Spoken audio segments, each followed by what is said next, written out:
It's a new League of Ireland season, but the same talking point. Can anyone stop Shamrock Rovers? After equalling the 4-in-a-row feat of the great Rovers side of the 80s, Stephen Bradley's generation can raise the bar to a whole new level if they succeed in their drive for 5. It would be a surprise if they fell short. Remember, it took Rovers 7 games to get a win last year, and they still won the league by a comfortable 7-point margin. Experience in the dressing room allowed them to shrug off some stripes, some setbacks. Europe was a disaster, and behind-the-scenes tensions involving boardroom figures raised questions about Bradley's future. But Rovers came good when it mattered. Bradley feels the chasing pack missed a golden chance to take their crown, and ominously, he said they won't be granted that opportunity again. Is there any hope of a title race? Much will depend on the success of new strikers signed by Derry City and St Patrick's Athletic. Derry City's winter focus was doing the deal to bring in Patrick Hogan from Dundalk, and they'll be hoping that the 32-year-old is the missing link to turn draws into wins. St Patrick's Athletic have lost 5 members of the starting 11 from their FAI Cup final success, but they dug deep to bring in Murray Keating from Cork City as their new number 9. Inconsistency was their problem last term. Pats lost a third of their league games, and their high turnover in the dressing room relative to the top 2 might pose a problem in a front-loaded schedule.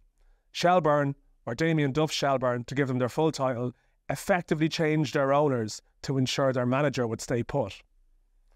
Duff drained the maximum from the squad in 2023 to secure European qualification. Shells were actually the draw specialists last year, 15 of their 36 league games, so there's scope there to close the gap. Will Jarvis is a big signing, but replacing Jack Moylan and Harry Wood's goals and assists will be a challenge. Down the road in Phibsborough, it's still difficult to get a ticket to watch Bohemians, but positive planning news about the new Daily Mount and another successful week on the merchandise front hasn't allayed fan concerns about what they can expect football-wise in 2024. Declan Devine needs a strong start to the campaign, but he's not alone in that regard. It's difficult to figure out the pecking order below the likely title challengers because there are so many unknowns. With 4 full-time clubs in Dublin paying competitive wages, clubs outside the capital have to roll the dice on overseas recruits. Dundalk have raided the UK market again, with some last-minute deals completed just this week ahead of their trip to face Shamrock Rovers in the first TV game on Friday night. Drogheda United have played that market too. They have got new American owners, but they still have the smallest budget in the league, so the immediate priority would be to stay safe. Sligo Rovers were forced to cut their budget after a rough 2023, and their Connacht battles with Galway United will be informative. They were competing for similar profile of players over the winter. Opposition fans will enjoy the return of Galway to the Premier, but visiting teams will find life difficult there. Waterford couldn't get close to Galway last year, but they saved their best for the playoffs.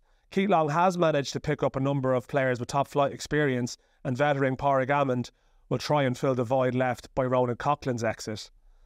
The race to avoid bottom could end up being more dramatic than the title fight. In the First Division, there's also the potential for a one-horse race, where Cork City, the clear favourites, Wexford may emerge as the best of the rest. But there are hopes for the season ahead that go beyond figuring out the identity of the winners and the losers. Crowds have soared post-COVID, but costs are rising too. Out-of-date stadiums have hindered the ability to capitalise on this increased interest.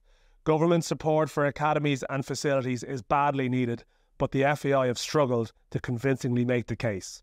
2024 will be a big year for Irish football on a number of levels. Here at the Irish Independent, we'll be covering every step along the way.